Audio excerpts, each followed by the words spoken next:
अस्सलाम वालेकुम लो जी यारो बेलियो मित्रों सज्जनों ते सहेलियों तुसी देख रहे हो एस अहमद पंजाबी। लो जी ईद ਦਾ ਸਮਾਂ ਹੈ ਤੇ ਹਰ ਪਾਸੇ ਬੱਕਰੇ ਛਤਰੇ ਭੇਡੂ ਜਿਹੜੇ ਨੇ ਉਹ ਭਰੇ ਪਏ ਨੇ ਮੰਡੀਆਂ ਦੇ ਵਿੱਚ। ਹਾਂਜੀ, ਕਿਉਂਕਿ ਜਿੰਨੀ ਮਹਿੰਗਾਈ ਹੋ ਚੁੱਕੀ ਆ ਉਹ ਹੁਣ ਮੰਡੀਆਂ 'ਚ ਹੀ ਨਜ਼ਰ ਆ ਸਕਦੇ ਆ, ਗਲੀ ਮੁਹੱਲਿਆਂ 'ਚ ਉਹ ਨਜ਼ਰ ਨਹੀਂ ਆਉਂਦੇ ਕਿਉਂਕਿ ਹੁਣ ਉਹ ਗੱਲਾਂ ਹੀ ਨਹੀਂ ਰਹੀਆਂ। ਪਹਿਲੇ ਤਾਂ ਤੁਸੀਂ ਕਹਿ ਲਓ ਕਿ ਗਲੀਆਂ ਭਰ ਜਾਂਦੀਆਂ ਸੀਗੀਆਂ, ਹਰ ਪਾਸੇ ਤੁਹਾਨੂੰ ਕੁਰਬਾਨੀ ਦੇ ਜਾਨਵਰ ਨਜ਼ਰ ਆਉਂਦੇ ਸੀਗੇ। ਹੁਣ ਉਹ ਸਿਰਫ ਮੰਡੀਆਂ 'ਚ ਨਜ਼ਰ ਆਉਂਦੇ ਆ ਅਤੇ ਨਾਲ ਉਹਨਾਂ ਦੀਆਂ ਕੀਮਤਾਂ ਨਜ਼ਰ ਆਉਂਦੀਆਂ ਵੀ ਆਹ ਇੰਨੇ ਲੱਖ ਦਾ, ਉਹ ਉਨੇ ਲੱਖ ਦਾ। ਹਾਂਜੀ, ਕਿੱਥੇ ਕਿੱਥੇ ਉਹਨਾਂ ਦੀਆਂ ਪ੍ਰਾਈਜ਼ਾਂ ਪਹੁੰਚ ਗਈਆਂ। ਤਾਂ ਹੁਣ ਉਹ ਹਿਸਾਬ ਕਿਤਾਬ ਰਹਿ ਹੀ ਨਹੀਂ ਗਿਆ। ਹਾਂਜੀ, ਹੁਣ ਜਿਹੜੀ ਆ ਨਾ ਕੁਰਬਾਨੀ ਉਹ ਮੈਂ ਹਰ ਕੁਛ ਸ਼ਾਇਦ ਜਿਹੜਾ ਨਾ ਉਹ ਹਿੱਸਾ ਹੁੱਸਾ ਹੀ ਵਾਲਾ ਹਿਸਾਬ ਹੋਣਾ। ਬਾਬਾ ਜੀ ਕਹਿੰਦੇ ਹਿੱਸਾ ਹੁੱਸਾ ਵੀ ਕਿੱਥੇ, ਉਹ ਵੀ ਬਹੁਤ ਮਹਿੰਗਾ ਕੰਮ ਆ। ਹੁਣ ਤੇ ਛਾਪਰ ਵਾਲਾ ਕੰਮ ਆ। ਬਾਬਾ ਜੀ ਕੀ ਮਤਲਬ ਛਾਪਰ ਵਾਲਾ? ਬਾਬਾ ਜੀ ਫਰਮਾਉਂਦੇ ਨੇ ਕਿ ਪੁੱਤਰ ਛਾਪਰ 2 ਦਰਜਨ ਆਰਡਰ ਕਰ ਦਿੱਤੇ ਆ। ਹਾਂ, ਤੇ ਈਦ ਵਾਲੇ ਨੇ ਛਾਪਰ ਚੱਕ ਕੇ ਤੇ ਅਸੀਂ ਜਾਣਾ ਲੱਭਦੇ ਫਿਰਨਾ ਕਿ ਜਿੱਥੇ ਜਿੱਥੇ ਕੁਰਬਾਨੀ ਹੋਈ ਆ, ਹਾਂ ਉੱਥੇ 2 ਬੋਟੀਆਂ ਇਕੱਠੀਆਂ ਕਰਨੀਆਂ ਤੇ ਉਹ ਆ ਕੇ ਜਿਹੜੀਆਂ ਨੇ ਪਕਾ ਲਈਆਂ। ਬਾਬਾ ਜੀ ਕਹਿੰਦੇ ਬਈ ਆਹ ਜਿੰਨੀ ਮਹਿੰਗਾਈ ਹੋ ਗਈ ਆ ਅਫੋਰਡ ਤੇ ਕਰ ਹੀ ਨਹੀਂ ਸਕਦਾ, ਕੁਰਬਾਨੀ ਤਾਂ ਦੂਰ ਦੀ ਗੱਲ ਆ। ਹਾਂਜੀ, ਕੋਈ ਬੱਕਰਾ ਛਤਰਾ ਕੋਈ ਭੇਡੂ ਕਰਨਾ। ਬਾਬਾ ਜੀ ਕਹਿੰਦੇ ਉੱਦਾਂ ਮੁੱਲ ਬਾਜ਼ਾਰ 'ਚੋਂ ਲੈ ਕੇ ਵੀ ਨਹੀਂ ਖਾ ਹੁੰਦਾ ਭਾਈ, ਇੰਨਾ ਮਹਿੰਗਾ ਹੋ ਗਿਆ ਬੱਕਰੇ ਦਾ ਗੋਸ਼ਤ, ਟੂ ਮੱਚ ਆ। ਬਾਬਾ ਜੀ ਕਹਿੰਦੇ ਹੁਣ ਬੰਦਾ ਬਿਜਲੀ ਦੇ ਬਿੱਲ ਦੇਵੇ, ਹਾਂਜੀ, ਆਟਾ ਦਾਲ ਚੀਨੀ ਘਿਓ ਜਿਹੜਾ ਉਹ ਮੇਰਾ ਮਤਲਬ ਖਰੀਦੇ ਜਾਂ ਟੈਕਸ ਦੇਵੇ ਹਕੂਮਤ ਨੂੰ। ਇਹ ਬਗੈਰਤੀਆਂ ਬੇਸ਼ਰਮੀਆਂ ਇਹਨਾਂ ਦੀ ਮਹਿੰਗਾਈ ਕਰ ਦਿੱਤੀ, ਪੈਟਰੋਲ ਪਵਾਵੇ, ਕੀ ਕਰੇ ਬੰਦਾ? ਅਤੇ ਬਾਬਾ ਜੀ ਕਹਿੰਦੇ ਛਾਪਰ ਵਾਲੇ ਕੰਮ ਆ, ਬਸ ਛਾਪਰ ਆਰਡਰ ਕਰ ਦਿੱਤੇ ਆ। ਹਾਲਾਂਕਿ ਬਾਬਾ ਜੀ ਕੁਰਬਾਨੀ ਕਰਨ ਵਾਲੇ ਬੰਦੇ ਆ। ਹਾਂਜੀ, ਬਾਬਾ ਜੀ ਬੱਕਰੇ ਤੇ ਬੱਕਰਾ ਮੇਰਾ ਮਤਲਬ ਲੈ ਕੇ ਆਉਂਦੇ ਹੁੰਦੇ ਸੀਗੇ। ਅਤੇ ਮੈਂ ਕਿਹਾ ਬਾਬਾ ਜੀ ਯਾਰ ਕਿੱਥੋਂ ਤੁਸੀਂ ਚੱਲੇ, ਕਿੱਥੇ ਡਿੱਗੇ ਕੀ? ਬਾਬਾ ਜੀ ਕਹਿੰਦੇ ਯਾਰ ਸਾਡਾ ਕਸੂਰ ਨਹੀਂ ਗਾ ਯਾਰ, ਆਹ ਚੋਰਾਂ ਦੀ ਹਕੂਮਤ ਜਿਹੜੀ ਆ, ਚੋਰਾਂ ਦਾ ਹਕੂਮਤ ਅਤੇ ਇਹਨਾਂ ਦੇ ਹੈਂਡਲਰ ਜਿਹੜੇ ਆ ਇਹਨਾਂ ਦਾ ਬੇੜਾ ਗਰਕ ਹੋਏ। ਬਾਬਾ ਜੀ ਕਹਿੰਦੇ ਇਮਰਾਨ ਖਾਨ ਦੇ ਦੌਰ ਦੇ ਵਿੱਚ ਕੁਰਬਾਨੀਆਂ ਹੁੰਦੀਆਂ ਸੀ, ਗਲੀਆਂ ਭਰੀਆਂ ਹੁੰਦੀਆਂ ਸੀਗੀਆਂ। ਬਾਬਾ ਜੀ ਕਹਿੰਦੇ ਹੁਣ ਕੋਈ ਨਹੀਂ ਹਿਸਾਬ ਕਿਤਾਬ ਰਿਹਾ, ਇਹਨਾਂ ਨੇ ਬੇੜਾ ਗਰਕ ਕਰਕੇ ਰੱਖ ਦਿੱਤਾ ਔਰ ਇਹਨਾਂ ਨੂੰ ਪੁੱਛਣ ਵਾਲਾ ਹੀ ਕੋਈ ਨਹੀਂ। ਔਰ ਆਹ ਮੁਲਕ ਦੇ ਹਾਲਾਤ ਤੁਸੀਂ ਦੇਖੋ ਕਿੰਨੇ ਬੁਰੇ ਹੋ ਗਏ, ਅੱਲਾ ਮਾਫ ਕਰੇ। ਔਰ ਬਾਹਰ ਇਹਨਾਂ ਨੂੰ ਦੇਖੋ ਜ਼ਰਾ ਤੁਸੀਂ ਕਿ ਇਹਨਾਂ ਦੀਆਂ ਟੋਰਾਂ ਚੈੱਕ ਕਰੋ ਜ਼ਰਾ। ਹਾਂਜੀ, ਕਿ ਉਹ ਜੀ ਆਹ ਬੜੀ ਵੱਡੀ ਗੇਮ ਕਰਾਤੀ ਹੈ ਜੀ, ਅਮਰੀਕਾ ਇਰਾਨ ਦੀ ਡੀਲ ਜਿਹੜੀ ਆ ਉਹ ਹੋ ਗਈ ਹੁਣ ਪੱਕੀ। ਹਾਂਜੀ, ਹੁਣ ਇੱਥੇ ਦੁੱਧ ਸ਼ਹਿਦ ਦੀਆਂ ਨਹਿਰਾਂ ਬਹਿਣੀਆਂ। ਉਹ ਭਾਈ ਕਿੱਥੇ ਦੁੱਧ ਸ਼ਹਿਦ ਦੀਆਂ ਨਹਿਰਾਂ? ਹਾਂ, ਆਹ ਡੀਲ ਕਰਵਾ ਕੇ ਆਪਣੀ ਨੌਕਰੀ ਪੱਕੀ ਕੀਤੀ ਅਗਲੇ ਨੇ। ਹਾਂਜੀ, ਕਿ ਉਹਨੂੰ ਦੱਸਿਆ ਕਿ ਮੈਂ ਤੁਹਾਡਾ ਕਿੱਡਾ ਵੱਡਾ ਨੌਕਰ ਹਾਂ, ਖਾਦਮ ਹਾਂ, ਤੁਸੀਂ ਜੋ ਕਹੋਗੇ ਹਜ਼ੂਰ ਜਨਾਬ ਮੈਂ ਉਹੀ ਕਰੂੰਗਾ। ਉਹ ਉਹਨੇ ਕੀਤਾ ਔਰ ਉਹ ਕਰਕੇ ਹੁਣ ਇੱਦਾਂ ਮੇਰਾ ਮਤਲਬ ਹੈ ਕਿ ਸ਼ਾਦੀਆਨੇ ਬਜਾਏ ਜਾ ਰਹੇ ਆ ਫੀਲਡ ਮਾਰਸ਼ਲ ਦੇ, ਜਿੱਦਾਂ ਕਿ ਉਹਨਾਂ ਨੇ ਪਤਾ ਨਹੀਂ ਕੋਈ ਦੁਨੀਆ ਫਤਿਹ ਕਰ ਲਈ। ਬਾਬਾ ਜੀ ਕਹਿੰਦੇ ਦੁਨੀਆ ਤਾਂ ਹੋਰ ਗੱਲ ਹੈ, ਇੱਦਾਂ ਲੱਗਦਾ ਜਿੱਦਾਂ ਕਸ਼ਮੀਰ ਫਤਿਹ ਕਰ। ਨਹੀਂ, ਕਸ਼ਮੀਰ ਦਾ ਤਾਂ ਨਾਂ ਹੀ ਨਾ ਲਵੋ ਹੁਣ, ਆਹ ਭੁੱਲ ਜਾਓ। ਉਹ ਦੇ ਦਿੱਤਾ, ਕਸ਼ਮੀਰ ਵੀ ਦੇ ਦਿੱਤਾ, ਬਾਕੀ ਸਾਰੀਆਂ ਚੀਜ਼ਾਂ ਵੀ ਦੇ ਦਿੱਤੀਆਂ ਜੋ ਹਾਲਾਤ ਹੋਏ ਪਏ। ਅਤੇ ਉਹ ਬੜਕਾਂ ਵੱਜ ਰਹੀਆਂ ਬਾਹਰ ਜਨਾਬ, ਬੱਲੇ ਬੱਲੇ ਹੋ ਰਹੀ ਆ। ਉਹ ਕਹਿ ਰਹੇ ਜੇ ਬਹੁਤ ਮਜ਼ਬੂਤ ਹੋ ਗਿਆ ਜਨਾਬ ਫੀਲਡ ਮਾਰਸ਼ਲ। ਉਹ ਵਾਕਈ ਮਜ਼ਬੂਤ ਹੋ ਗਿਆ ਜੀ ਬਾਹਰ, ਕਿਉਂਕਿ ਬਾਹਰ ਵਾਲੇ ਲੋਕ ਜਿਹੜੇ ਆ ਅਮਰੀਕਾ, ਉਹਨਾਂ ਨੂੰ ਤਾਂ ਆਪਣਾ ਚਾਹੀਦਾ ਹੀ ਇੱਦਾਂ ਦਾ ਪੱਪਟ ਆ ਕਿ ਸਾਡੇ ਕੋਲ ਇੱਦਾਂ ਦਾ ਪੱਪਟ ਹੋਵੇ ਜਿਹੜਾ ਸਾਡਾ ਹੁਕਮ ਮੰਨੇ ਔਰ ਜਿਹੜਾ ਐਬਸਲੂਟਲੀ ਨੋਟ ਕਹਿਣ ਵਾਲਾ ਉਹ ਸਾਨੂੰ ਕਬੂਲ, ਉਹ ਉਹਨਾਂ ਨੂੰ ਕਬੂਲ ਨਹੀਂ ਹੈਗਾ। ਹਾਂ, ਬਾਕੀ ਇੱਦਾਂ ਦੇ ਜਿਹੜਾ ਮੇਰਾ ਮਤਲਬ ਹੈ ਕਿ ਬੇਕਾਰੀ ਹੋ ਗਿਆ, ਇਹ ਹੋ ਗਏ ਸਾਰੇ ਰਲ ਮਿਲ ਕੇ, ਉਹ ਕਹਿੰਦੇ ਠੀਕ ਹੈ ਤੁਸੀਂ ਤਬਾਹੀ ਮਚਾਈ ਜਾਓ ਆਪਣੇ ਮੁਲਕ 'ਚ ਜਿੰਨੀ ਮਚਾ ਸਕਦੇ ਹੋ, ਸਾਨੂੰ ਉਹਦੇ ਨਾਲ ਕੋਈ ਗਰਜ਼ ਨਹੀਂ। ਬਲਕਿ ਉਹਨਾਂ ਵਾਸਤੇ ਤਾਂ ਅੱਛਾ ਕਿ ਬਈ ਆਹ ਮੇਰਾ ਮਤਲਬ ਕੱਲ੍ਹ ਦਾ ਤਬਾਹ ਹੁੰਦਾ ਅੱਜ ਤਬਾਹ ਹੋਵੇ ਮੁਲਕ, ਦਾ ਬੇੜਾ ਗਰਕ ਹੋਵੇ ਇਹਨਾਂ ਦਾ, ਲੇਕਿਨ ਆ ਜੰਮੇ ਰਹਿਣ ਉੱਥੇ। ਅਤੇ ਉਹ ਜਨਾਬ ਹੁਣ ਕੋਈ ਲੋਕ ਕਹਿ ਵੀ ਰਹੇ ਆ ਕਿ ਵੀ ਤਿਆਰੀ ਫੜ ਲਓ। ਹਾਂਜੀ, ਕਿਉਂਕਿ ਹੁਣ ਬੱਲੇ ਬੱਲੇ ਹੋ ਗਈ। ਉਹ ਪਹਿਲੇ ਹੀ ਨਹੀਂ ਮਾਨ ਸੀਗਾ, ਮਤਲਬ ਜਿੰਨਾ ਜ਼ੁਲਮ ਔਰ ਬੇੜੇ ਗਰਕ ਉਹਨੇ ਕੀਤੇ ਹੋਏ ਆ ਪਾਕਿਸਤਾਨ 'ਚ। ਤਾਂ ਹੁਣ ਜਿਹੜਾ ਨਾ ਉਹ ਤਾਂ ਇੰਟਰਨੈਸ਼ਨਲ ਤੌਰ 'ਤੇ ਮੇਰਾ ਮਤਲਬ ਹੈ ਕਿ ਫਾਤਿਹਾ ਦੇ ਤੌਰ 'ਤੇ ਜਿਹੜਾ ਨਾ ਉਹ ਹੁਣ ਨਿਕਲ ਕੇ ਸਾਹਮਣੇ ਆਊਗਾ।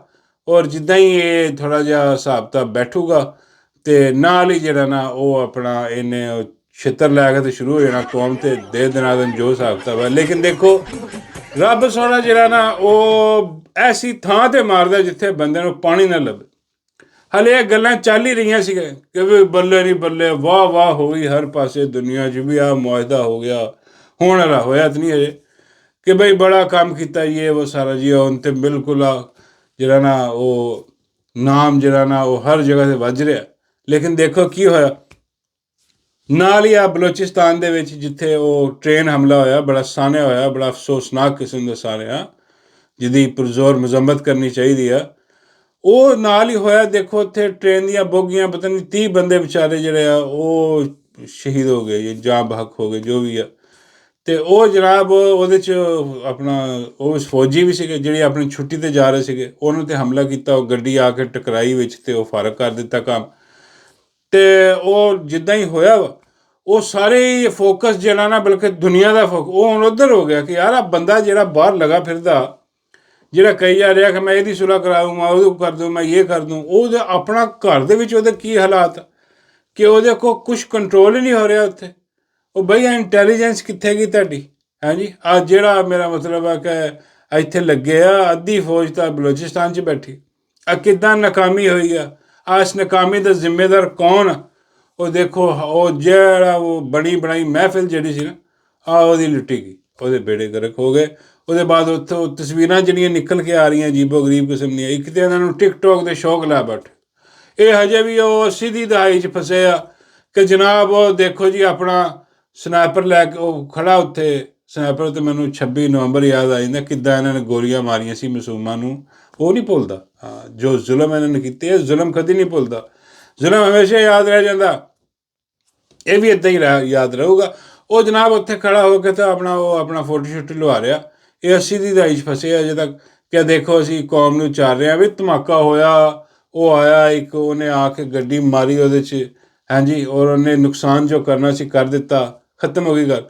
ਉਹ ਘੰਟੇ 2 ਘੰਟੇ ਬਾਅਦ ਆ ਕੇ ਟ੍ਰੇਨ 'ਤੇ ਚੜ੍ਹ ਕੇ ਤਾਂ ਉਹ ਦੂਰਬੀਨਾਂ ਇੱਧਰ ਉੱਧਰ ਦੇਖ ਰਿਹਾ, ਤਸਵੀਰਾਂ ਲਵਾ ਰਿਹਾ, ਕੌਮ ਨੂੰ ਦੱਸਣਾ ਸੀ ਕਿ ਦੇਖੋ ਅਸੀਂ ਕਿੰਨੇ। ਉਹ ਬਈ ਉਹ ਰੋਕਣਾ ਸੀ ਨਾ ਫਿਰ।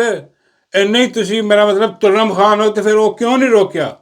ਇਹ ਐਡਾ ਵੱਡਾ ਫੇਲੀਅਰ ਆ ਇੰਟੈਲੀਜੈਂਸ ਦਾ, ਯਕੀਨ ਕਰੋ। ਇੱਥੇ ਤਾਂ ਦੂਜੇ ਮੁਲਕਾਂ ਦੇ ਇੰਟੈਲੀਜੈਂਸ ਚੀਫ ਜਿਹੜੇ ਆ, ਉਹ ਉਹਨਾਂ ਕੋਲ ਅਸਤੀਫਾ ਲੈ ਲਿਆ ਜਾਂਦਾ, ਭਾਈ ਘਰ ਜਾ, ਤੂੰ ਆਵਾਮ ਦੀ ਹਿਫਾਜ਼ਤ ਨਹੀਂ ਕਰ ਸਕਦਾ। ਆ ਕਿੱਦਾਂ ਦੀ ਬਗੈਰਤੀ ਬੇਸ਼ਰਮੀ ਹੈ।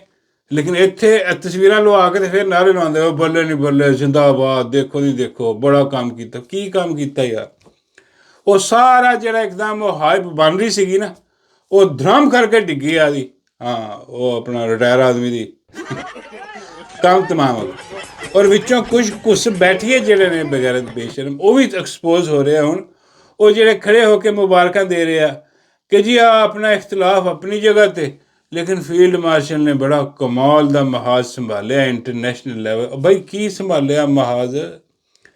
ਉਹ ਬਈ ਆ ਸਾਰੀ 2 ਨੰਬਰੀ ਬਗੈਰਤੀ ਬੇਸ਼ਰਮੀ ਜਿਹੜੀ ਆ ਆਪਣੇ ਮੁਲਕ ਦੇ ਵਿੱਚ ਕੀਤੀ ਹੋਈ ਹੈ। ਜ਼ੁਲਮ ਜ਼ਬਰ ਦਾ ਨਿਜ਼ਾਮ ਆ, ਮੈਂਡੇਟ ਲੁੱਟਿਆ ਹੋਇਆ। ਇਮਰਾਨ ਖਾਨ ਨੂੰ ਜੇਲ੍ਹ ਦੇ ਵਿੱਚ ਸਿਰਫ ਐਸ ਕਰਕੇ ਰੱਖਿਆ ਹੋਇਆ ਕਿ ਇਹ ਆਪਣਾ ਹੱਕ ਮੰਗੇਗਾ, ਇਹ ਕੌਮ ਦਾ ਹੱਕ ਮੰਗੇਗਾ।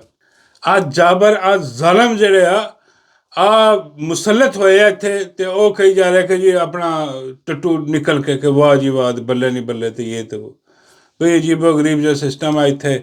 ਹਾਂ, ਲੇਕਿਨ ਆ ਕਿ ਆ ਜਿਹੜੀ ਬੁਰਾਈ ਆ ਨਾ, ਹਾਂ, ਆ ਬੁਰਾਈ ਮੇਰਾ ਸੋਹਣਾ ਰੱਬ ਹੀ ਖ਼ਤਮ ਕਰੂਗਾ, ਯਕੀਨ ਕਰੋ। ਕੌਮ ਦੇ ਵੱਸ ਦੀ ਗੱਲ ਨਹੀਂ ਰਹਿ ਗਈ ਹੁਣ। ਹਾਂ, ਕਿਉਂਕਿ ਜਿਨ੍ਹਾਂ ਨੇ ਖ਼ਤਮ ਕਰਨੀ ਸੀਗੀ, ਜਿਨ੍ਹਾਂ ਨੇ ਰੈਜ਼ਿਸਟੈਂਸ ਦਿਖਾਉਣੀ ਸੀਗੀ, ਜਿਨ੍ਹਾਂ ਨੇ ਕੋਈ ਇhtਜਾਜੀ ਅਲਮ ਬੁਲੰਦ ਕਰਨੇ ਸੀਗੇ, ਉਹ ਆਪ ਲੰਮੇ ਪੈਂਦੇ ਹੋਏ ਸਾਨੂੰ ਨਜ਼ਰ ਆ ਰਿਹਾ। ਜਿੱਦਾਂ ਸੁਹੇਲ ਅਫਰੀਦੀ ਦੇਖੋ, ਮੁਲਾਕਾਤ ਹੋਈ ਜਨਾਬ ਉਹਦੀ ਉਹ ਮੋਹਸਿਨ ਨਕਵੀ ਨਾਲ, ਖੁਫੀਆ ਮੁਲਾਕਾਤ ਜਿਹੜੀ ਕਿ ਐਕਸਪੋਜ਼ ਹੋ ਗਈ। ਉਸ ਸਹਾਫੀ ਨੇ ਖਬਰ ਦਿੱਤੀ ਕਿ ਭਾਈ ਆ ਇਹਦੀ ਮੁਲਾਕਾਤ ਹੋਈ ਆ ਗੋਬਰ ਖਾਨ ਦੀ, ਗੋਬਰ ਹੀ ਹੈ, ਗੋਬਰ ਖਾਨ ਤਾਂ ਆ ਸੁਹੇਲ ਅਫਰੀਦੀ ਤਾਂ ਡਿਕਟੇਟਰ ਦਾ ਪਿਸ਼ਾਬ, ਮੇਰਾ ਮਤਲਬ ਉਹ ਜਿਹੜਾ ਖਾਲਿਦ ਰਸ਼ੀਦ ਨੇ ਕਿਹਾ ਸੀਗਾ कि डिक्टेटर का हाँ, जब भी डिक्टेटर आइन पे पेशाब करता है तो मोहसिन नकवी पैदा होता। वो मोहसिन नकवी जरा वो अपना जनाब वो नाम हुई मीटिंग, हाँ वो मीटिंग हुई है। वो उन्हें क्या कि अपना आ जरा ना इमरान खान दी ਜਿਹੜੀਆਂ ਭੈਣਾਂ ਨੇ ਉਹਨਾਂ 'ਚ ਵੀ ਸ਼ਾਮਿਲ ਹੋਇਆ ਉਹਦੇ, ਸ਼ਾਇਦ ਅਲੀਮਾ ਖਾਨ ਦੀ ਗੱਲ ਕੀਤੀ ਹੈ। ਅਲੀਮਾ ਖਾਨ ਸਾਹਿਬਾਂ ਨੇ ਅੱਜ ਡਿਨਾਈ ਕਰ ਦਿੱਤਾ ਕਿ ਬਈ ਇੱਦਾਂ ਦੀ ਗੱਲ ਹੀ ਕੋਈ ਨਹੀਂ ਹੋਈ। ਹਾਂ, ਮੀਟਿੰਗ ਜ਼ਰੂਰ ਹੋਈ, ਉਹਨਾਂ ਨੇ ਆਹ ਕਨਫਰਮ ਕਰਤਾ ਮੀਟਿੰਗ ਜ਼ਰੂਰ ਹੋਈ ਆ, ਲੇਕਿਨ ਫੈਮਿਲੀ ਦਾ ਕੋਈ ਬੰਦਾ ਉਹਦੇ ਵਿੱਚ ਜਿਹੜਾ ਨਾ ਉਹ ਨਹੀਂ ਬੈਠਾ। ਇਹਦਾ ਮਤਲਬ ਆ ਕਿ ਆ ਜਿਹੜੀ ਖੁਫੀਆ ਮੀਟਿੰਗਾਂ ਕਰ ਰਹੇ ਫਿਰ ਰਹੇ ਗੋਬਰ ਦੇ ਘਰ ਬਹਿ ਕੇ ਆਪਣਾ ਜਿਹੜਾ ਤੁਹਾਨੂੰ ਯਾਦ ਹੈ ਹੁਣੀ ਪਟੀਸ਼ਨ ਨੇ ਕੀਤੀ ਉਹਨੇ ਸ਼ੇਰ ਅਫਜ਼ਲ ਮਰਵਤ ਨੇ, ਉਹਨੇ ਪਟੀਸ਼ਨ ਕੀਤੀ ਆ ਤੇ ਇਹਨੂੰ ਜਿਹੜਾ ਨਾ ਮੋਸ਼ਨ ਲੱਗ ਗਏ ਸੁਹੇਲ ਅਫਰੀਦੀ। ਇਹ ਜਨਾਬ ਪਹੁੰਚਿਆ ਫੌਰਨ ਜਾ ਕੇ ਇਹਨੇ ਮੁਲਾਕਾਤ ਕੀਤੀ, ਉੱਥੇ ਬਹਿ ਕੇ ਹੁਣ ਕਹਿ ਰਿਹਾ, ਹੁਣ ਜਦੋਂ ਖੁੱਲ੍ਹ ਗਿਆ ਕੰਮ, ਹੁਣ ਕਹਿ ਰਿਹਾ ਕਿ ਜੀ ਉਹ ਐਕਚੁਅਲੀ ਜੀ ਉਹ ਆਪਣਾ KP ਦੇ ਜਿਹੜੇ ਮਾਮਲਾਤ ਨੇ ਦਹਿਸ਼ਤਗਰਦੀ ਦੇ ਰਿਲੇਟਿਡ ਮਾਮਲਾ ਜਿਹੜੇ ਨੇ ਉਹਦੇ 'ਤੇ ਗੱਲ ਹੋਈ ਆ, ਹੋਰ ਕਿਸੇ ਚੀਜ਼ 'ਤੇ ਗੱਲ ਨਹੀਂ ਹੋਈ ਬਈ। ਉਹਦੇ 'ਤੇ ਗੱਲ ਇੰਨੀ ਖੁਫੀਆ ਹੋ ਕੇ ਕਰਨੀ ਸੀ, ਅਤੇ ਉਹਦੇ 'ਤੇ ਗੱਲ ਜਿਹੜਾ ਗੋਬਰ ਦੇ ਘਰ ਜਾ ਕੇ ਕਰਨੀ ਸੀਗੀ। ਅਜੀਬ ਬਗੈਰਤੀ ਬੇਸ਼ਰਮੀ ਯਾਰ ਇਸ ਬੰਦੇ ਦੀ। ਯਾਰ ਯਕੀਨ ਕਰੋ, ਖਾਂ ਦੇ ਆਸਤੀਨ ਦੇ ਸੱਪ ਨੇ ਆ ਜਿਹੜੇ ਆਪਣੇ ਪਾਲੇ ਹੋਏ ਆਸਤੀਨ ਦੇ ਸੱਪ ਨਾ, ਇਹ ਉਹ ਹੈ ਬਗੈਰਤ ਬੇਸ਼ਰਮ। ਬਾਈ ਹੁਣੀ ਤੂੰ ਮੁਜ਼ਾਮਤ ਕਰ ਰਿਹਾ ਸੀਗਾ 2 ਦਿਨ ਪਹਿਲੇ ਅਡਿਆਲਾ ਦੇ ਵਿੱਚ, ਹੁਣੀ ਤੂੰ ਕਹਿ ਰਿਹਾ ਸੀਗਾ ਉੱਥੇ ਖੜਾ ਹੋਇਆ ਕਿ ਬਈ ਹਮ ਯੂ ਕਰ ਦੇਂਗੇ ਤੇ ਹਮ ਉਹ ਕਰ ਦੇਂਗੇ, ਆਪ ਇhtਜਾਜ ਸ਼ੁਰੂ ਹੋ ਗਿਆ। ਹੁਣ ਤੂੰ ਜਾ ਕੇ ਉਹਦੀ ਢੂਈ 'ਚ ਵੜ, ਮੇਰਾ ਮਤਲਬ ਜੋ ਵੀ ਕਹਿ ਲਓ ਯਾਰ, ਕੀ ਹੋਰ ਲਫ਼ਜ਼ ਇਸਤੇਮਾਲ ਢੋਲਕੀ ਕਹਿ ਤੂੰ ਉਹਦੀ ਢੋਲਕੀ 'ਚ ਵੜ ਗਿਆ ਜਾ ਕੇ। ਉਸ ਨਕਲੀ ਹਕੂਮਤੀ ਢੋਲਕੀ 'ਚ ਵੜਿਆ ਫਿਰਦਾ ਤੂੰ। ਕੀ ਬਗੈਰਤੀ ਬੇਸ਼ਰਮੀ ਆ। ਕੋਈ ਕਾਇਮ ਰਿਹਾ, ਕੋਈ ਮੁਨਾਫਕਤ ਨਾ ਰੱਖਾ। ਮੇਰਾ ਮਤਲਬ ਹੈ ਗੰਡਾਪੁਰ ਪਾਰਟ 2 ਆ। ਹੋਰ ਕੀ ਕਿਹਾ ਜਾ ਸਕਦਾ ਇਸ ਬਗੈਰਤ ਬੇਸ਼ਰਮ ਆਦਮੀ ਨੂੰ। ਬਈ ਉੱਥੇ ਬੈਠ ਕੇ ਤੂੰ ਇਮਰਾਨ ਖਾਨ ਦੀ ਗੱਲ ਨਹੀਂ ਕੀਤੀ, ਜਾਂ ਤਾਂ ਇੱਦਾਂ ਹੁੰਦਾ ਨਾ ਚਲੋ ਬੈਠੇ ਮੁਲਾਕਾਤ ਹੋਈ ਆ ਬਈ ਇਮਰਾਨ ਖਾਨ ਬਾਰੇ ਗੱਲ ਹੋਈ ਆ ਅਤੇ ਉਹ ਜਨਾਬ ਅਸੀਂ ਜਿਹੜਾ ਨਾ ਅੱਗੇ ਚੱਲਣਾ ਚਾਹ ਰਹੇ ਹਾਂ, ਅਤੇ ਚਲੋ ਠੀਕ ਹੈ ਯਾਰ, ਗੱਲ ਹੁੰਦੀ ਲਾਜ਼ਮੀ ਗੱਲ ਆ। ਜਿਹੜਾ ਹਿਸਾਬ ਕਿਤਾਬ ਜਿਹਨਾਂ ਨਾਲ ਹੁੰਦਾ ਵਾ ਉਹ ਬਹਿ ਕੇ ਗੱਲਬਾਤ ਨਾਲ ਹੀ ਮਸਲਾ ਹੱਲ ਹੁੰਦਾ। ਲੇਕਿਨ ਉਹ ਗੱਲਬਾਤ ਹੁੰਦੀ ਕਿਵੇਂ? ਉਹ ਗੱਲਬਾਤ ਇੱਦਾਂ ਹੁੰਦੀ ਹੈ ਜਦੋਂ ਉਹਨਾਂ 'ਤੇ ਪ੍ਰੈਸ਼ਰ ਬਿਲਡ ਹੁੰਦਾ, ਜਦੋਂ ਇhtਜਾਜ ਸ਼ੁਰੂ ਹੁੰਦੇ ਆ। ਹੁਣ ਇhtਜਾਜ ਤਾਂ ਹੈ ਨਹੀਂ, ਇਹ ਤਾਂ ਸਰੈਂਡਰ ਆ। ਇਹ ਹੁਣ ਸਰੈਂਡਰ ਕਰ ਚੁੱਕੇ ਨੇ ਸਾਰੇ ਸਾਰੇ, ਹੱਥ ਬਣ ਕੇ ਬਗੈਰਤ ਬੇਸ਼ਰਮ ਲੋਕ ਸਰੈਂਡਰ ਕਰਕੇ ਹੱਥ ਜੋੜ ਕੇ ਖੜੇ ਆ ਕਿ ਮਾਈ ਮਤਲਬ ਤੁਸੀਂ ਹੁਕਮ ਕਰੋ, ਕਰਨਾ ਕੀ ਆ ਅਤੇ ਸਾਨੂੰ ਬਚਾਓ। ਖਾਨ ਨੂੰ ਵੀ ਛੱਡੋ, ਖਾਨ ਦਾ ਤਾਂ ਸੌਦਾ ਕਰ ਦਿੱਤਾ ਇਹਨਾਂ ਨੇ। ਹੁਣ ਬਗੈਰਤੀ ਬੇਸ਼ਰਮੀ ਯਕੀਨ ਕਰੋ, ਇਹਨੂੰ ਮੈਂ 2 ਦਿਨ ਪਹਿਲੇ ਸਪੋਰਟ ਕਰ ਰਿਹਾ ਸੀ ਇਹਨਾਂ ਨੂੰ, ਸਿਰਫ ਇਸ ਕਰਕੇ ਨਹੀਂ ਕਿਹਾ ਸੁਹੇਲ ਅਫਰੀਦੀ ਬੜਾ ਕੋਈ ਤੁਰਮ ਖਾਨ ਹੋ ਗਿਆ ਫੇਰ ਤੋਂ ਜਨਾਬ, ਫੇਰ ਇਹ ਮੁਜ਼ਾਮਤੀ ਹੋ ਗਿਆ, ਇੱਦੀ ਗੱਲ ਨਹੀਂ। ਸਿਰਫ ਭੈਣਾਂ ਨਾਲ ਖੜੀਆਂ ਸੀ, ਯਕੀਨ ਕਰੋ, ਸਿਰਫ ਉਹਨਾਂ ਦੀ ਖਾਤਰ ਕਿ ਯਾਰ ਭੈਣਾਂ ਨਾਲ ਖੜੀਆਂ ਨੇ ਅਤੇ ਚਲੋ ਇਹਦੇ 'ਤੇ ਹੁਣ ਹੱਥ ਥੋੜ੍ਹਾ ਜਿਹਾ ਹਲਕਾ ਕਰ ਦਿਓ ਯਾਰ, ਕਿਉਂਕਿ ਭੈਣਾਂ ਨੂੰ ਤਬਾਰ ਹੈ। ਲੇਕਿਨ ਜਿਹੜੀ ਬਗੈਰਤੀ ਬੇਸ਼ਰਮੀ ਹੁਣ ਮਾਰੀ ਜਾ ਰਹੀ ਹੈ ਮੁਲਾਕਾਤਾਂ ਖੁਫੀਆ ਕਰਕੇ ਅਤੇ ਉਹਦੇ ਬਾਅਦ ਝੂਠ ਬੋਲ ਕੇ ਔਰ ਅਜੀਬੋ ਗਰੀਬ ਕਿਸਮ ਦੀਆਂ ਗੱਲਾਂ ਕਰਕੇ, ਇਹ ਜ਼ਿਆਦਾ ਦੇਰ ਤੱਕ ਜਿਹੜਾ ਨਾ ਕੰਮ ਚੱਲਣ ਵਾਲਾ ਨਹੀਂ ਹੈਗਾ ਪੁੱਤਰ ਤੇਰਾ। ਸੁਹੇਲ ਅਫਰੀਦੀ ਅਤੇ ਇਹਦੀ ਟੀਮ, ਅੱਜ ਸਾਰੀ ਟੀਮ ਹੀ ਮਸ਼ਕੂਕ ਹੈ ਇਹਦੀ। ਅੱਜ ਜਿੰਨੇ ਸ਼ਾਦ ਖਟਕ, ਮੀਨਾ ਖਾਨ, ਇਹ ਉਹ ਸਾਰਾ, ਇਹ ਸਭ ਦੇ ਸਭ ਮਸ਼ਕੂਕ ਲੋਕ ਨੇ। ਯਕੀਨ ਕਰੋ ਇਹਨਾਂ ਦਾ ਕੋਈ ਇਤਬਾਰ ਨਹੀਂ ਹੈ ਬਗੈਰਤਾਂ ਦਾ, ਬੇਸ਼ਰਮਾਂ ਦਾ, ਕਿ ਇਹਨਾਂ ਨਾਲ ਅੱਗੇ ਹੋਣਾ ਕੀ ਸਿਸਟਮ ਕੀ ਹੈ। ਅਤੇ ਉਹਦੇ ਬਾਅਦ ਜਨਾਬ ਬਾਬਾ ਜੀ ਫਰਮਾਉਂਦੇ ਨੇ ਕਿ ਬਈ ਜਿਹੜਾ ਉਹ ਆਪਣਾ ਫੀਲਡ ਮਾਰਸ਼ਲ ਸਾਹਿਬ ਕਹਿ ਰਹੇ ਸੀ कि भैया तुम 1500 बंदे कहोगे कि आके हम ले जाएंगे, हाँ तुम्हारा पाप भी नहीं लेके जा सकता हमसे। बाबा कहते बलोचिस्तान की गल कर रहे, मैं कहा नहीं बाबा जी तुहानू गलत फहमी हुई है, वो 1500 बंदे वाले गल जी बलोचिस्तान बारे नहीं कर रहे हो, वो माई बारे कर रहे थे। बाबा जी कहते नहीं, मैं कहा नहीं बाबा जी वो देखो बलोचिस्तान तो दंदनाते फिर रहे हैं, उत्थे हमले हो रहे हैं, ਉੱਥੇ ਖੁੱਲ੍ਹੇ ਫਿਰ ਰਹੇ ਆ, ਉਹ ਜਿੱਥੇ ਚਾਹੁੰਦੇ ਆ ਟ੍ਰੇਨ ਨੂੰ ਫੜਦੇ ਆ, ਉਹਨੂੰ ਅਟੈਕ ਕਰਦੇ ਆ, ਜਿੱਥੇ ਚਾਹੁੰਦੇ ਆ ਬੈਂਕ ਲੁੱਟ ਲੈਂਦੇ ਆ, ਜਿੱਥੇ ਪੂਰਾ ਥਾਣੇ 'ਤੇ ਕਬਜ਼ੇ ਕਰੀ ਬੈਠੇ ਆ। ਉਹ ਜਿਹੜਾ ਕਹਿੰਦਾ ਸੀਗਾ ਉਹੀ ਮੋਹਸਿਨ ਨਕਵੀ ਕਿ ਬਈ ਆਪਣਾ ਇੱਕ SHO ਦੀ ਮਾਰ, ਲੋਕ ਪੁੱਛ ਰਹੇ ਕਿ ਬਈ ਉਹ SHO ਕਿੱਥੇ? ਹਾਂ ਬਾਬਾ ਜੀ ਕਹਿੰਦੇ ਉਹ SHO ਤੇ ਉੱਥੇ ਖੜਾ ਕਹੀ ਜਾ ਰਿਹਾ ਸੀਗਾ ਕਿ ਤੁਮ 1500 ਬੰਦੇ ਜੋ ਹੈ ਉਹ ਕਹੋਗੇ ਕਿ ਹਮ ਆ ਕੇ ਲੈ ਜਾएंगे। ਬਾਬਾ ਜੀ ਯਾਰ SHO ਨਹੀਂ, ਬਾਬਾ ਜੀ ਕਹਿੰਦੇ SHO ਹੀ ਸਮਝੋ, ਐਸ ਤੋਂ ਜ਼ਿਆਦਾ ਦੀ ਇਹਦੀ ਸੋਚ ਨਹੀਂ, ਐਸ ਤੋਂ ਜ਼ਿਆਦਾ ਦਾ ਉਹ ਨਹੀਂ, ਉਹ ਫਿੱਟ ਨਹੀਂ ਆਉਂਦਾ ਉਸ ਤੋਂ ਉੱਤੇ, ਉਹ SHO ਹੀ ਹੈ। ਇਹਦੀ ਗੱਲ ਕਰ ਰਿਹਾ ਸੀਗਾ ਉਹ ਮੋਹਸਿਨ ਨਕਵੀ ਆਪਣੇ ਹੈਂਡਲਰ ਦੀ, ਕਿਆ ਇੱਕ SHO ਦੀ ਮਾਰ ਅਸੀਂ ਜਿਹੜਾ ਯੂ ਕਰਦੇ ਹਾਂ ਉਹ ਕਰਦੇ। ਅਤੇ ਮੈਂ ਕਿਹਾ ਨਹੀਂ ਬਾਬਾ ਜੀ ਉਹ ਦੇਖੋ ਉਹ ਤਾਂ ਮੇਰਾ ਮਤਲਬ ਹੈ ਕਿ ਦੰਦਰਾਂਦੇ ਫਿਰ ਰਿਹਾ। ਉਹਨੇ 1500 ਬੰਦਿਆਂ ਦੀ ਗੱਲ ਕੀਤੀ ਸੀ ਕਿ ਤੁਮ 1500 ਬੰਦੇ ਕਹੋਗੇ ਕਿ ਤੁਮ ਆ ਕੇ ਮਾਈ ਕੋ ਲੈ ਜਾਓਗੇ। ਮਾਈ ਨਹੀਂ ਮੈਂ ਤੇਰੀ। ਬਾਬਾ ਕਹਿੰਦੇ ਇਹਨੇ ਮਾਈ ਦਾ ਚਾਰ ਪਾਣਾ, ਬੁੱਢੀ ਘੋੜੀ ਲਾਲ ਲਗਾਮ ਐ ਸਮਝ ਮਾਈ। ਮੈਂ ਕਿਹਾ ਬਾਬਾ ਜੀ ਆਪ ਵੀ ਬਜ਼ੁਰਗ ਹੀ ਹੈ, ਬਜ਼ੁਰਗ ਨੂੰ ਬਜ਼ੁਰਗ ਨਾਲ ਰਾਹ ਹੁੰਦੀ ਜਿੱਦਾਂ ਤੁਹਾਨੂੰ ਡੱਡੂ ਨਾਲ ਰਾਹ। ਬਾਬਾ ਕਹਿੰਦੇ ਡੱਡੂ ਵੀ ਬਜ਼ੁਰਗ ਆ? ਮੈਂ ਕਿਹਾ ਬੜਾ ਵੱਡਾ ਬਜ਼ੁਰਗ ਆ ਡੱਡੂ। ਹਾਂ ਡੱਡੂ ਵੀ ਬਜ਼ੁਰਗ ਕੋਲ, ਇਹ ਸਾਰੇ ਬਜ਼ੁਰਗ ਲੋਕ ਆ ਯਕੀਨ ਕਰੋ, ਸਰਜਰੀਆਂ ਕਰਵਾ ਕੇ ਜਿਹੜੇ ਆ ਕੇ ਹਾਂ ਸਾਨੂੰ ਦਿਖਾਉਂਦੇ ਆ ਕਿ ਵੀ ਆਹ ਦੇਖੋ ਚਮਕ ਛੱਲੋ ਫਿਰ ਰਹੀਆਂ ਅਤੇ ਹਕੂਮਤਾਂ ਕਰ ਰਹੀਆਂ, ਇੱਧਰ ਉੱਧਰ ਮਜ਼ੇ ਕਰ ਰਹੀਆਂ। ਤਾਂ ਮੈਂ ਕਿਹਾ ਉਹ ਗੱਲ ਨਹੀਂ ਕਿ ਉਹਨਾਂ ਨੇ ਸਿਰਫ ਇੰਨਾ ਕਿਹਾ ਸੀਗਾ ਕਿ ਵੀ ਆ 1500 ਬੰਦੇ ਜਿਹੜੇ ਆ ਉਹ ਆ ਕੇ ਤੁਸੀਂ ਮਾਈ ਨਹੀਂ ਲਿਜਾ ਸਕਦੇ, ਮਾਈ ਤੇ ਮੈਂ ਆਪ ਪਹਿਰਾ ਦੇ ਰਿਹਾ, ਮਾਈ ਨਹੀਂ ਮੈਂ ਜਾਣ ਦੇਣੀ ਨਹੀਂ। ਬਾਬਾ ਜੀ ਕਹਿੰਦੇ ਉਹ ਮੈਨੂੰ ਲੱਗਾ ਸੀ ਪਤਾ ਨਹੀਂ ਉਹ ਡੀਜੇ ਦੀ ਗੱਲ ਕਰ ਰਹੇ, ਹੋ ਸਕਦਾ ਕਿ ਵੀ ਉਹ ਕਹਿੰਦੇ ਹੁਣ ਕਿ 1500 ਬੰਦੇ ਆ ਕੇ ਡੀਜੇ। ਮੈਂ ਕਿਹਾ ਬਾਬਾ ਜੀ ਡੀਜੇ ਨੂੰ ਜਾ ਕੇ ਉਹਨਾਂ ਨੇ ਕੀ ਕਰਨਾ, ਡੀਜੇ ਦਾ ਚਾਰ ਪਾਣਾ, ਡੀਜੇ ਦੇ ਪੱਲੇ ਕੀ ਆ। ਬਾਬਾ ਜੀ ਕਹਿੰਦੇ ਚਲੋ ਆਪਣਾ ਉਹਦੇ ਕੋਲ ਜਾ ਕੇ ਕੁਆਲੀ ਸੁਣ ਲੈਣਗੇ ਕੋਈ। ਮੈਂ ਕਿਹਾ ਨਹੀਂ, 1500 ਬੰਦੇ ਆ ਹਿਸਾਬ ਕਿਤਾਬ ਆ। ਮਾਈ ਦੇ ਬਾਰੇ ਉਹਨਾਂ ਨੇ ਗੱਲ ਕੀਤੀ ਅਤੇ ਉਹੀ ਗੱਲ ਉਹ ਆਪਣੀ ਗੱਲ 'ਤੇ ਕਾਇਮ ਨੇ ਕਿ ਵੀ ਦੇਖੋ 1500 ਬੰਦੇ ਆ ਕੇ ਮਾਈ ਨਹੀਂ ਜਾ ਸਕਦੇ, ਬਾਕੀ ਚਾਹੇ ਪੂਰਾ ਮੁਲਕ ਖੋਲਣ, ਮੈਨੂੰ ਕੋਈ ਇਤਰਾਜ਼ ਨਹੀਂ, ਮਾਈ ਨਾ ਲੈ ਕੇ ਜਾਣ। ਬਾਬਾ ਮਾਈ ਨਾਲ ਉਹਨਾਂ ਦਾ ਜੁੜਿਆ ਕੰਮ, ਹਿਸਾਬ ਕਿਤਾਬ ਸਿਸਟਮ ਜੁੜਿਆ ਹੋਇਆ। ਅਤੇ ਬਾਬਾ ਜੀ ਫਰਮਾਉਂਦੇ ਨੇ ਕਿ ਯਾਰ ਉਹ ਆਪਣਾ ਜਿੰਨੀ ਆਪਣਾ ਮਹਿੰਗਾਈ ਹੋਈ ਆ ਅਤੇ ਆਹ ਹਕੂਮਤ ਵਾਲੇ ਜਿਹੜੇ ਲੋਕ ਆ ਮਤਲਬ ਮਾਈ ਔਰ ਇਹ ਕੁਰਬਾਨੀਆਂ ਕਰ ਰਹੇ। ਮੈਂ ਕਿਹਾ ਹਾਂਜੀ ਬਾਬਾ ਜੀ ਲਾਜ਼ਮੀ ਗੱਲ ਹੈ, ਹਰਾਮ ਦੀ ਕਮਾਈ ਇਹਨਾਂ ਦੀ ਹੈ ਅਤੇ ਉਹ ਕੁਰਬਾਨੀ ਕਰੇ। ਬਾਬਾ ਜੀ ਕਹਿੰਦੇ ਉਹ ਤਾਂ ਕਬੂਲ ਹੀ ਨਹੀਂ ਹੋਣੀ।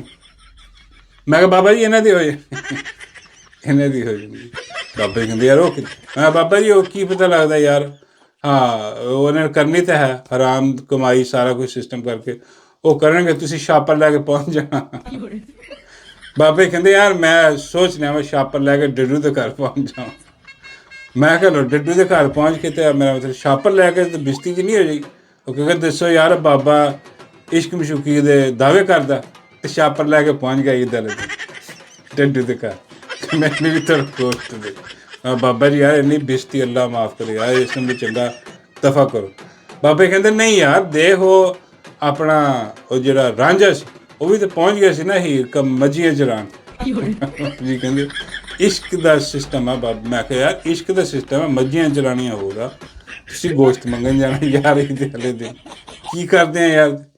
ਬਾਬਾ ਜੀ ਕਹਿੰਦੇ ਚਲੋ ਯਾਰ ਉਹ ਦੀਦਾਰ ਦਾ ਹੀ ਹੁੰਦਾ ਨਾ ਕਿ ਮੁਰਸ਼ਦ ਦਾ ਦੀਦਾਰ। ਮੈਂ ਕਿਹਾ ਯਾਰ ਮੁਰਸ਼ਦ ਤੁਹਾਡਾ ਹੁਣ ਡੱਡੋ ਹੋ ਗਿਆ ਯਾਰ, ਕਿੱਦਾਂ ਨਹੀਂ ਕਰ। ਬਾਬੇ ਕਹਿੰਦੇ ਮੇਰਾ ਮਤਲਬ ਕਿ ਉਹ ਆਪਣਾ ਇਸ਼ਕ ਮਸ਼ੂਕੀ ਦੇ ਵਿੱਚ ਕੁਛ ਵੀ ਚੱਲਦਾ।